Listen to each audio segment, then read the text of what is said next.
dos temas importantes no Evangelho de Marcos é o caminho que o evangelista traça e que Jesus percorre, da Galileia até Jerusalém. E por diversos indícios colocados no próprio Evangelho, se vê que o evangelista quis mostrar que este caminho de Jesus é também o caminho do discípulo. Isso nós vamos ver a partir de agora.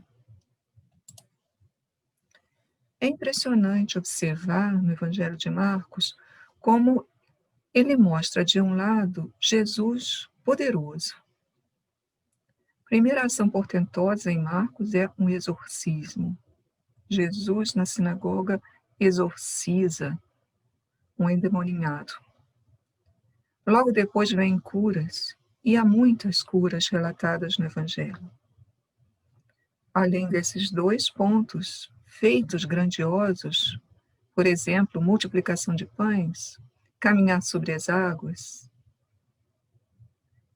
acalmar a tempestade, que são obras também relacionadas com as expectativas messiânicas do Antigo Testamento, que trariam para todos mais tranquilidade, paz, prosperidade, saúde.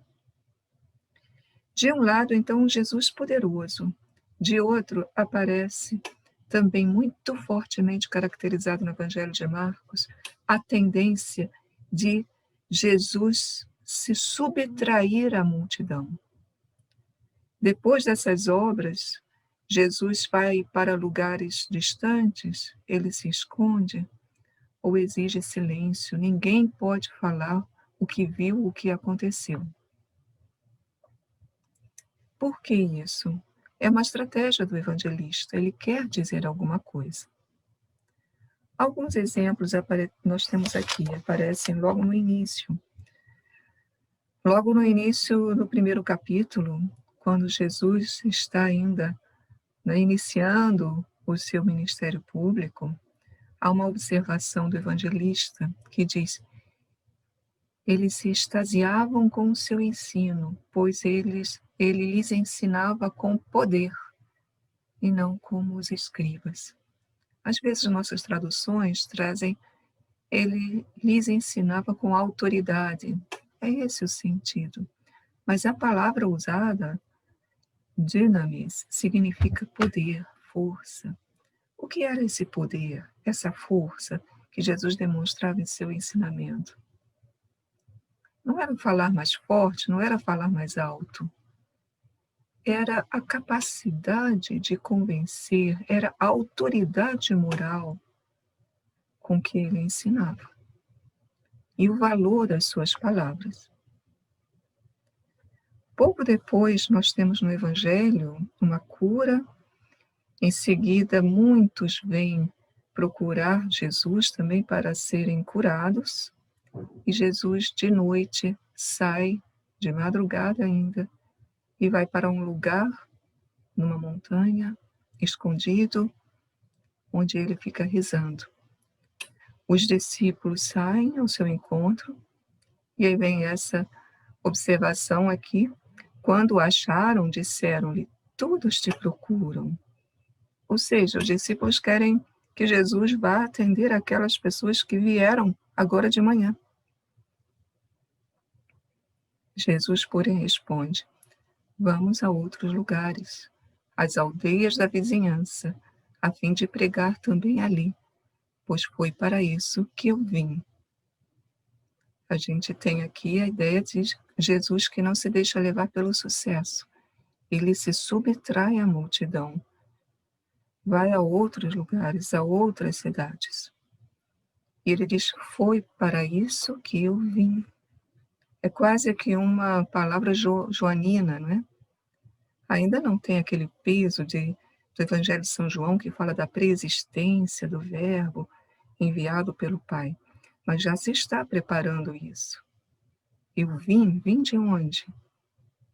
Sim, vim de Nazaré para cá, mas há toda aí por trás a mensagem, a missão de Jesus.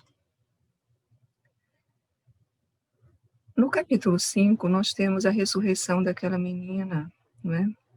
onde Jesus diz: Talita, cum, levanta-te. Depois desse milagre tão portentoso,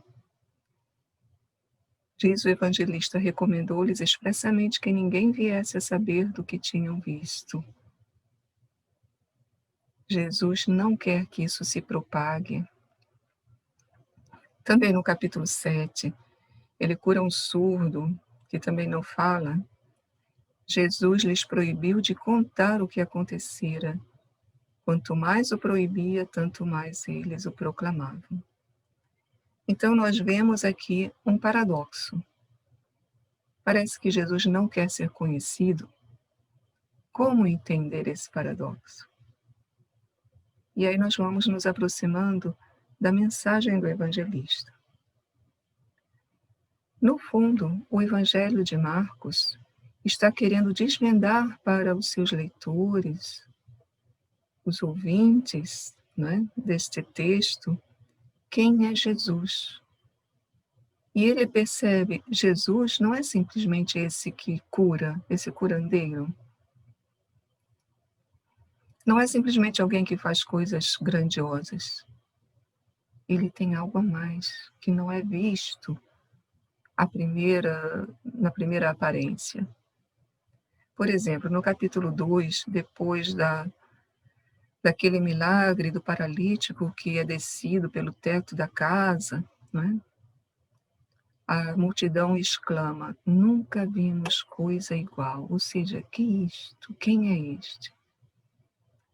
No 4:41, depois da tempestade, que é amainada, ficaram com muito medo e diziam uns aos outros: quem é este? A quem o vento e o mar obedecem. Quem é este? É a pergunta.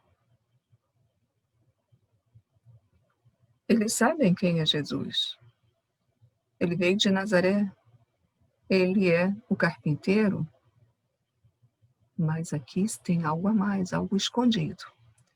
No capítulo 6, vindo o sábado, começou ele a ensinar na sinagoga. E numerosos ouvintes ficavam maravilhados, dizendo: de onde lhe vem tudo isso? Que sabedoria é esta que lhe foi dada? Como se fazem milagres por suas mãos? Ou seja, de onde vem o seu poder? Quem é este realmente? No mesmo capítulo 6, nós temos aquele fato, né, tão extraordinário de Jesus que vai caminhando pelas águas enquanto os discípulos estão lá enfrentando uma grande tempestade. E aí Jesus entra no barco e o vento amainou. Eles, porém, no seu íntimo, estavam cheios de espanto, espantados, admirados. Isso vem logo após a multiplicação de pães. E aí o evangelista explica por que eles estavam espantados. Porque não tinham entendido nada a respeito dos pães, ou seja, eles só viram o exterior, os pães que se multiplicaram, mas não entenderam, e por isso eles não conseguem entender agora que Jesus está vindo a eles e pode andar sobre as águas. E pode acabar com a tempestade só com a sua palavra. Por que eles não tinham entendido nada? Porque seu coração estava endurecido. Coração endurecido é uma expressão que existe desde o Antigo Testamento. É aquele coração fechado, como se fosse uma pedra, onde a mensagem não penetra, não entra. Eles ficam só na superfície. No capítulo 8, depois de uma multiplicação de pães, na segunda multiplicação de pães, diz Jesus, repreendendo os seus discípulos: ainda não entendeis, nem compreendeis? Tendes o coração endurecido? Tende olhos e não vedes, ouvidos e não ouvis? Nem assim compreendeis? Ou seja, Vocês veem, mas vocês não penetram na profundidade? Vocês ouvem, mas vocês não compreendem realmente? Ou seja, Marcos quer colocar em evidência que os discípulos não compreendem realmente quem é Jesus. E que os discípulos têm um coração endurecido. Eles precisam sair de si para poder entender quem é Jesus. Ou seja, Jesus, no Evangelho de Marcos, ele é incompreendido. Por isso existe aquela tendência a dizer: fez um milagre? Vamos para outro lugar. Fez um milagre? Não falem a ninguém, porque não vão entender, vão ficar só na aparência. O ponto mais alto nessa incompreensão que os discípulos têm acerca de Jesus, e os discípulos aí, de certa forma, são os mais próximos e não entendem, quanto mais a multidão, esta é, então, é mais longe ainda de Jesus. E o ponto máximo dessa incompreensão chega na hora em que Jesus foi preso. No capítulo 14, no Horto das Oliveiras, o que acontece? Os discípulos abandonaram todos e fugiram. Aí está o máximo da incompreensão que os discípulos demonstram ter acerca da pessoa de Jesus. Ou seja, o que o evangelista quer mostrar? Ele quer mostrar que precisamos sair da aparência, sair de um conhecimento superficial de quem é Jesus. Só dos feitos poderosos, das coisas grandiosas. E desvendar o mistério da sua mensagem, da sua obra, da sua pessoa. Jesus tem um mistério que deve ser compreendido, conhecido, e para isso precisa sair da aparência e ir ao essencial. O ponto central que explica essa compreensão, né, e que mostra essa incompreensão, se encontra no capítulo 8, quando Jesus pergunta: quem dizem os homens que eu sou? Tu és o Messias, diz finalmente Pedro, né, quando Jesus se dirige aos discípulos. E logo depois dessa confissão de Pedro, começou a ensinar-lhes que era necessário que o Filho do Homem sofresse muito, fosse rejeitado pelos anciãos, sumos sacerdotes e escribas, fosse morto e depois de 3 dias ressuscitasse. Então, é necessário, essa necessidade é necessário, significa, na linguagem do evangelista, é preciso percorrer o caminho até a cruz, para aí demonstrar o amor do Pai por todos os pecadores, cujo pecado mereceria ser justiçado, mereceria ser punido. E Jesus, por amor, então, assume isso e oferece esse amor como perdão. É necessário que o Filho do Homem sofra muito, que ele seja rejeitado pelas classes que vão decidir a sorte da vida dele, os anciãos, sumos sacerdotes e escribas. Rejeitado e morto. Essa rejeição vai levar até a morte. Mas Jesus já diz antecipadamente, não é o fim. É necessário também que ele ressuscite. Então se mostre aí que o amor vence a morte, amor vence o pecado, vence a maldade dos homens. Ou seja, o Evangelho de Marcos quer mostrar que o caminho de Jesus é um caminho de paixão que leva à morte. Ele é, portanto, um Messias não só prodigioso, vitorioso, ele é um Messias diferente. É um Messias que veio sofrer. E ele vai ser vitorioso e prodigioso exatamente assumindo o sofrimento e vencendo esse sofrimento. Ou seja, poderíamos resumir dizendo, ele tinha plenos poderes divinos. Manifestou esses poderes nas curas, nos exorcismos, nos atos prodigiosos. Mas ele trilhou o caminho da incompreensão e da hostilidade que o levou até a cruz. A partir daí, nós entendemos quem é o discípulo para Marcos. O discípulo deve compreender esse caminho de Jesus, aceitar aquilo que ele disse, que seria rejeitado, seria morto, depois ressuscitaria. E aí, então, vai entender o que é sua própria vida. Como diz aqui em Marcos 8,34, logo após aquela palavra, se alguém quiser vir após mim, negue-se a si mesmo, tome a sua cruz e siga-me. Vir após mim significa seguir. Ter Jesus como aquele que mostra o caminho, que caminha à frente, e eu vou atrás. Para eu segui-lo, eu tenho que, primeira condição, negar-me a mim mesmo. Negue-se a si mesmo.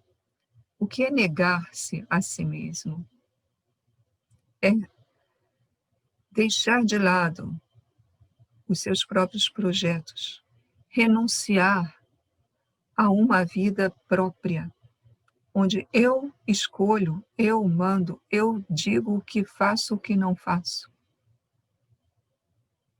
Colocar como critério não a minha inteligência simplesmente, não o meu discernimento simplesmente, mas a vontade de Jesus, mas olhar para Jesus, que vai à minha frente, olhar qual o seu caminho, e aí então pautar o meu caminho pelo caminho dele. Isso vai exigir renúncia a tudo que é contrário a esse caminho e que me desviaria desse caminho. Isso é o negar-se a si mesmo. É negar aquilo que me afasta do seguimento de Jesus. Segunda condição, tome a sua cruz. Interessante essa ênfase, não é tome a cruz, não, tome a sua própria, da sua vida, do seu caminho próprio. Agarre-se a ela. E aí termina, e siga-me. Se você quer me seguir, duas condições, mas depois de pegar a cruz, negar-se e pegar a cruz, venha atrás de mim, não fique parado. Caminhe pelo caminho que eu trilhei, que vai levar à cruz, sim, à morte, mas vai levar à ressurreição, vai levar à vitória sobre a morte, o pecado e a maldade. Ou seja, o chamado de Jesus é sempre, em todo o Evangelho, segui-me. Já no início, no capítulo 1, o que ele diz para os primeiros discípulos? Vinde após mim, segui-me. E isso ele vai repetir também no chamado de Mateus e em outros casos do Evangelho. Nós vemos, por exemplo, então aqui, no capítulo 1, versículo 17, em relação aos primeiros discípulos, segui-me. No capítulo 10, nós vamos ter o último segmento de Jesus, a última pessoa que segue Jesus antes da sua paixão, que é o cego Bartimeu, que se fala lá do milagre, né, da cura da cegueira, mas termina esse episódio dizendo que o cego seguia-o pelo caminho. Pelo que caminho? Pelo caminho que Jesus estava trilhando de ir a Jerusalém. E, finalmente, é interessante observar, já na cena da paixão, quando Jesus é preso no Getsêmani, ele é levado, né, lá à casa do sumo sacerdote, e existe essa observação do evangelista: Pedro seguia-o. Mas olha só, não seguia-o pelo caminho, não seguia pelo caminho, seguia-o de longe. Esse de longe mostra que, na verdade, Pedro está distante do caminho de Jesus. Ele queria segui-lo, sim, tinha esse ímpeto, mas ele não conseguia. Ele logo vai negar Jesus 3 vezes, nesse mesmo episódio do capítulo 14. Por isso o evangelista, para dizer, olha, não era um seguimento verdadeiro, não era um seguimento de renúncia a si mesmo, de tomar a sua cruz, o peso, o seu peso, assumir a dor. Não. Por isso diz, seguia-o de longe.